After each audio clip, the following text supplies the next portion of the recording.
lagi tafsir, ya. Justru sesuatu yang sangat butuh rujukan, ya kan? Orang tafsir itu bukan seperti yang diucapkan oleh sebagian kita di benak kita, bahwa siapapun bisa menafsirkan, ya. Ketika ditanya, Anda menafsirkan seperti itu dari mana? Ya, namanya juga tafsir, terserah saya. Ini kesalahan total. Jadi dikiranya semua kita berhak menafsirkan. Ini batil, tidak bisa. Yang menafsirkan ayat itu, yang paling tahu tentang sebuah ayat, yang paling tahu tentang sebuah perkataan, itu siapa? Secara mudah saja kita pahami. Yang paling tahu tentang sebuah kalimat adalah, yang paling tahu tentang sebuah perkataan adalah yang mengatakan itu sendiri. Gitu. Saya ngomong apa nggak pada jelas, saya harus jelas. Saya ngomong, saya harus tahu maksudnya. Orang lain nggak pernah tahu, mungkin ucapan saya kurang fasih atau agak gagu. Orang lain, saya tahu, orang saya ngomong walaupun nggak jelas. Gitu. Maka yang paling tahu tentang ayat-ayat Al-Quran siapa? Ya tentu Allah sendiri.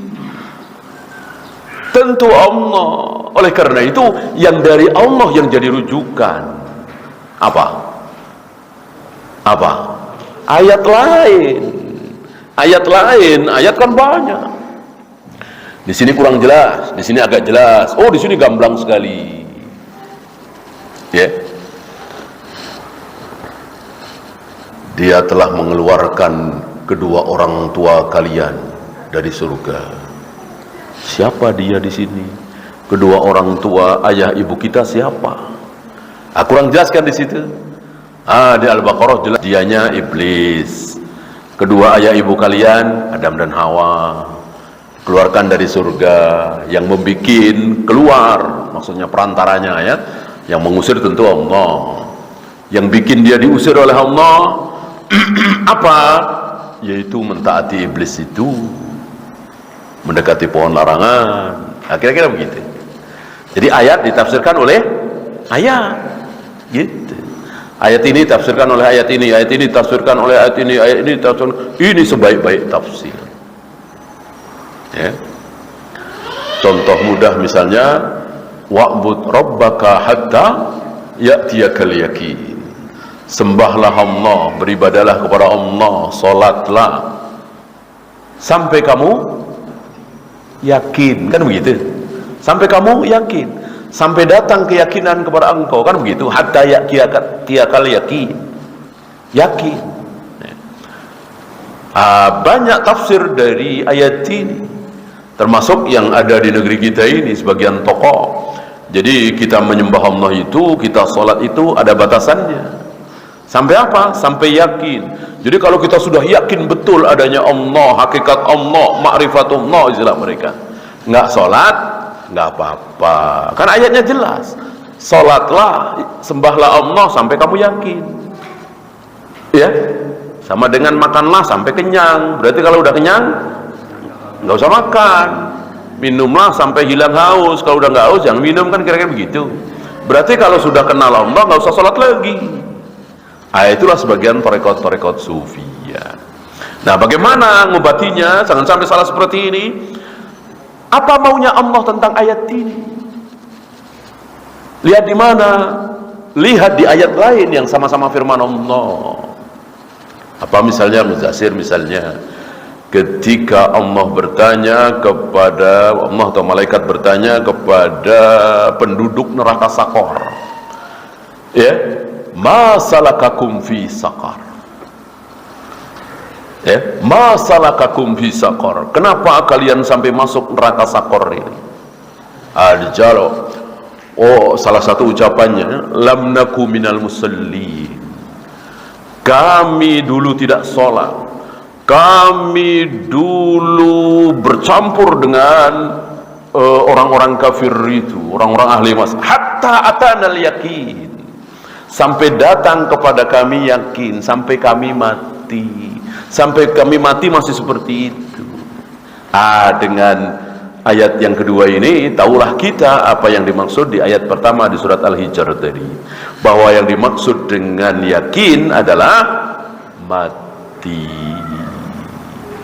Sembahlah Allah sampai kamu mati. Ya. Itu yang pertama, menafsirkan ayat dengan ayat lain. Yang kedua, menafsirkan ayat dengan hadis Nabi. Karena yang paling tahu tentang ayat manusia, ya, setelah Allah, manusia yang paling tahu tentang sebuah ayat adalah Nabi SAW.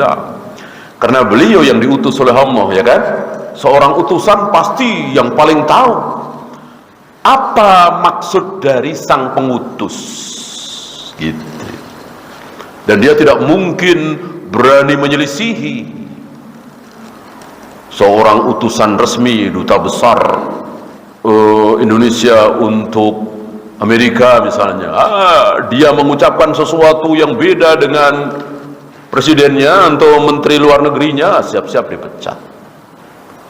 Siap-siap dipecat. Dia nggak berani beda, dia cuma utusan. Dia sampaikan persis apa maunya presidennya, apa lewat menlunya, kan begitu. Apalagi ini Rasulullah SAW yang jujur, yang amanah, yang fatonah dan seterusnya. Maka tidak mungkin beliau berani mengucapkan sesuatu yang berbeda dengan maksud Allah. Ini yang paling banyak. Aqimus shalah, dirikanlah sholat. Caranya bagaimana? Lihat di hadis Nabi. Ratusan, mungkin ribuan. Dari mulai beliau takbir, bagaimana tangan beliau ketika takbir, tidak terlalu renggang, tidak terlalu rapat. Renggang itu ketika ruku, rapat itu ketika sujud. Ketika takbir tidak terlalu renggang, tidak terlalu rapat, ya, sedang menghadap kiblat. Lalu meletakkan telapak tangan kanannya di atas rozak, di atas sa'id, di atas dorul kaf, tiga-tiganya kena. Berarti begini, nggak mungkin begini, nggak mungkin begini. Jadi begini. Seribuan ini. Apa? Hadis. Itu untuk memahami satu sepenggal ayat, aqimus shalah. Tegakkan sholat. Belum wa'atuz zakat. Ya, bayarkanlah zakat. Apa saja yang harus dizakati, berapa persen, tiap bulan, tiap tahun, semuanya terjawab di hadis. Ya. 23 tahun. 23 tahun beliau mengamalkan ayat-ayat Al-Quran.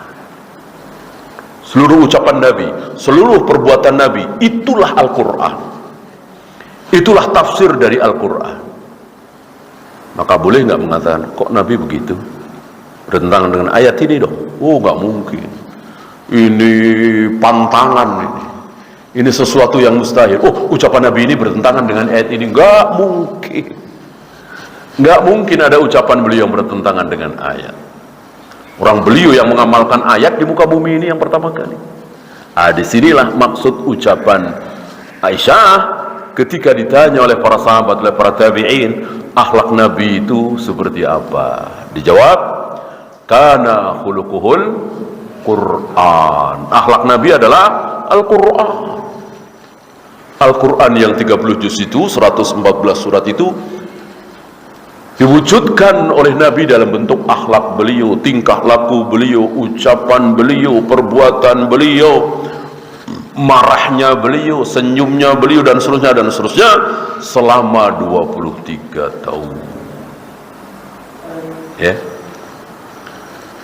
Nah, adakah selain Al-Quran dan hadis yang menjadi rujukan sebuah tafsir?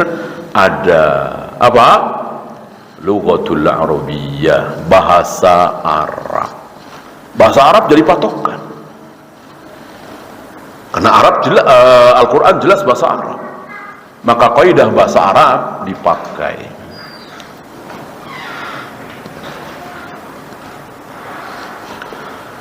Wa huwa ma'akum aina ma kuntum, misalnya. Dia Allah selalu bersama kalian dimanapun kalian berada. Ada orang yang nggak pakai bahasa Arab. Di mana kita berada, Allah selalu bersama kita. Berarti Allah ada di mana? Ya di mana-mana. Kita di lapangan, Allah di lapangan. Kita di masjid, Allah di masjid. Kita di WC, Allah di WC. Kita di kantor, Allah di kantor. Kan Allah selalu bersama kita. Itu bahasa Indonesia barangkali ya. Itu barangkali bahasa Indonesia kayak gitu, mungkin kita nggak tahu kaidah bahasa Indonesia yang baik dan benar. Adapun ini kan bahasa Arab, huwa ma'akum aina ma kuntum. Harus pakai apa? Kaidah bahasa Arab. Nah, bagaimana orang-orang Arab ngomong sehari-hari kata-kata ma'a? Ambil contoh, mereka sering mengucapkan kunna namsi wal qamaru ma'ana. Malam itu kami berjalan dan bulan bersama kami. Bulan bersama kami malam itu waktu kita berjalan. Apakah orang Arab ini memahami bahwa bulan turun ikut berjalan-jalan bersama mereka? Tidak mungkin, mustahil. Yang dimaksud bulan tetap di atas, mereka berjalan, tapi di bawah terangnya, terang bulannya, ada cahayanya. Bukan tanggal awal, bukan tanggal akhir, tapi tanggal 14, 15, 16 kan bulan nampak besar, tentu terang, menerangi bumi. Waktu itu kami berjalan bersama terang bulan. Tapi kalimat yang keluar, kunna namsi wal qamaru ma'ana. Malam itu kami berjalan dan bulan bersama kami. Ini contoh, tidak banyak memang, tapi ada.